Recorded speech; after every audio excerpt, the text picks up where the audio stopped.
जी किस विषय पे प्रेस वार्ता बुलाई गई है आज? देखिए, 13 फरवरी को किसान नेता अक्षय नरवाल और उसके साथियों को खनौरी बॉर्डर से गिरफ्तार किया गया था।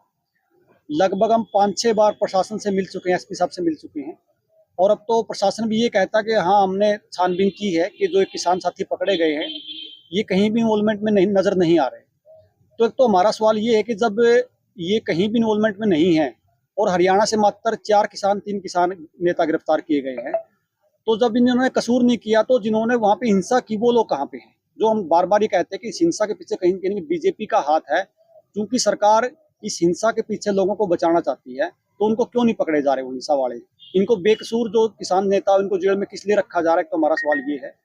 और दूसरा ये है कि इस पूरे एजेंडे पीछे ये बू आती है कि सरकार इस आंदोलन को लंबा खींचना चाहती है, खाम खा के मुकदमे बना के 307 जैसे संगीन धाराओं में किसान नेताओं को अंदर गिरफ्तार करके सरकार ये चाहती है कि इस मूवमेंट का जो है वो कहीं कहीं पॉलिटिकल बेनिफिट हो, लेकिन ये कतई ठीक नहीं है। अगर आपको वोट बैंक की राजनीति करनी है तो आप काम करिए समाज में। इस तरह किसान नेताओं को बंद करके अगर आप पॉलिटिकल वोटों का ध्रुवीकरण करना चाहते हैं तो बिल्कुल ठीक नहीं है। उसके लिए कल 1 तारीख को कथुरा में पूरे हरियाणा ही नहीं प्रदेश पूरे भारतवर्ष से किसानों की पंचायत बुलाई है, जिसके बारे में अगर आप बहन प्रियंका आपको बताएं। जी बताइए। जी देखिए, 13 तारीख से सोशल मीडिया के ऊपर भी लगातार चल रहा है। किसान नेता अक्षय नरवाल और उसके 2 साथी, एक परवीन मदीना गांव से, एक वीरेंद्र कोयल गांव से, 13 तारीख को खनौरी बॉर्डर से उठा करके उनको जिंद जेल के अंदर रखा गया। आज लगभग 20 दिन होने को है।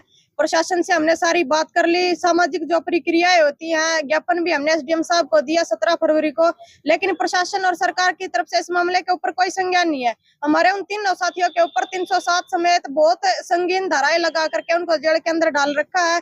और हमने प्रशासन और एसपी साहब से भी हमारी 2 बार मीटिंग हो चुकी है। उन्होंने भी इस बात को माना है और उन्होंने इन्वेस्टिगेशन की है, वह बिल्कुल निर्दोष पाए गए हैं। लेकिन हम सरकार और प्रशासन से एक बात फिर भी कह रहे हैं कि भाई यदि वो निर्दोष है तो उनके ऊपर 307 समेत जो संगीन धाराएं लगाई है वो क्यों?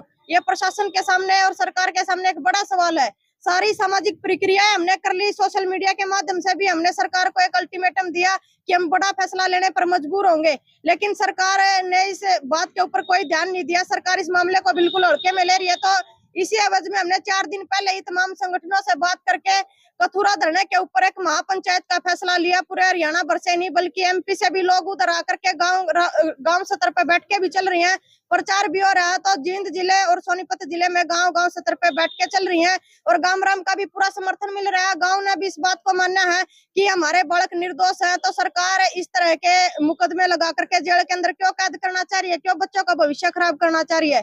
तो हमने सरकार को एक अल्टीमेटम भी दिया था और आज का समय केवल सरकार और प्रशासन के पास है।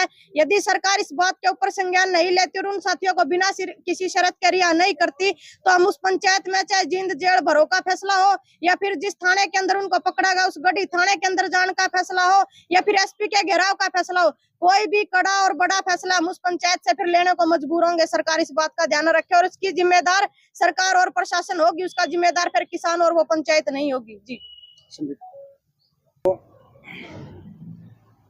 बहन ने भी बताया और सुशील जी ने बताया कि पिछले 13 तारीख से ये मूवमेंट जो है चल रही है सोशल मीडिया पे भी।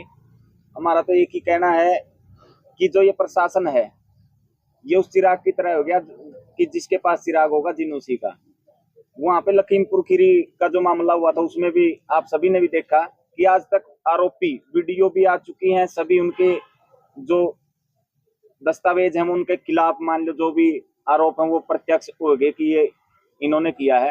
आज तक भी उनकी गिरफ्तारियां नहीं हो रही और जो निर्दोष बेकसूर किसान साथी हमारे गिरफ्तार किए गए हैं, आपने देखा 3 साथी जो परवीन मदीना, अक्षय नरवाल और वीरेंद्र कोयल को पकड़ा है।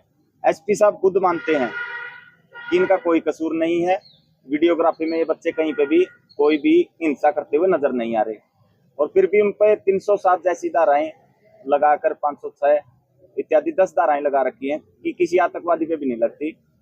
तो कल 1 मार्च को कथुरा गांव में 10 बजे खेल स्टेडियम में जो वहाँ पंचायत है, आपके चैनल के जरिए सभी से निवेदन है कि उसमें ज्यादा से ज्यादा संख्या में पहुंचे ताकि निर्दोष साथियों को रिहाई करवा दिया। इसमें एक लाइन में जोड़ देना चाहता हूँ, शांति प्रिय वर्ग है।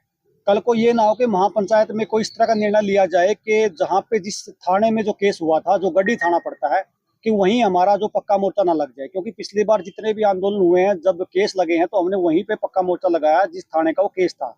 और चूंकि जो वो थाना पड़ता है वो खनौरी बॉर्डर से चंद कदम की दूरी पे पड़ता है, तो अगर यहाँ से कोई कॉल वहाँ की होती है तो वहाँ पे टकराव की स्थिति बनती है।